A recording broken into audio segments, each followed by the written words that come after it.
I want to cover two things that I kind of will call them fallacies or myths, if you will. The first one, let's talk about IOPS ratings. One of the common things that we get asked is, hey, I have got, in fact, we did a proof of concept with someone sitting on a all flash pure SAN with a 600,000 IOPS rating, and they still weren't getting the throughput they needed, and they're using a small fraction of that 600,000 IOPS.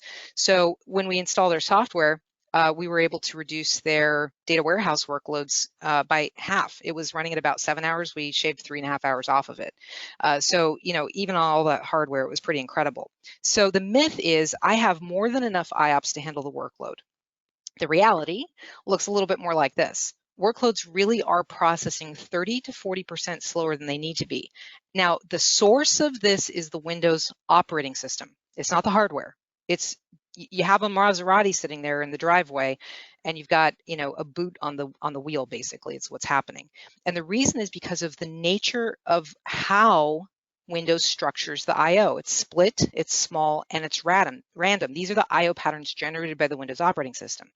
The other thing that I'll touch on real quick, and we'll talk a little bit more about, is that sequential I/O always outperforms random I/O. You can test any hardware you want, all flash, hyperconverged, SAN, SSD, tiered storage, whatever, but sequential I/O will always outperform random I/O. The way things work right now, Windows is actually generating a lot more random I/O than there needs to be. Now, the truth is only a small percentage of total I/O capacity is used at any one time, right? You're not using like 3 to 10% maybe. Now, because of the high IOPS ratings that we have and the perceived speed, and we'll talk about I/O response time fallacy here in just a second, we get a false sense of performance confidence due to the high IOPS ratings and the I/O response times. So what we're doing with Velocity is we're actually working on optimizing the work that's being done, not the spare capacity that isn't being used. And to put an analogy on this, if I were to walk into a room, I'm 5'3", I own my 5'3", I wear flats, very proud of it.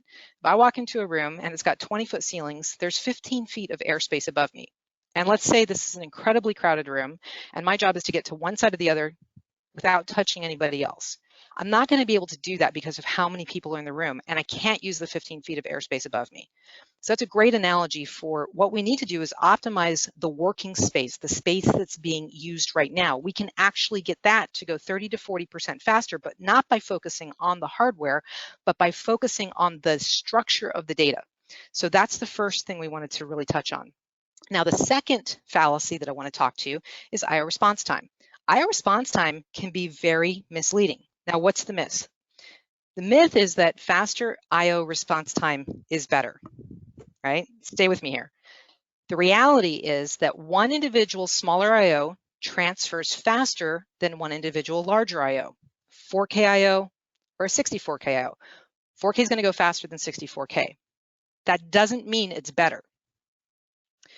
It also doesn't take into account the fact that you have split versus contiguous I/O or random versus sequential I/O. These make a difference in throughput. Now, this is definitely a forest and a trees kind of a scenario here, right?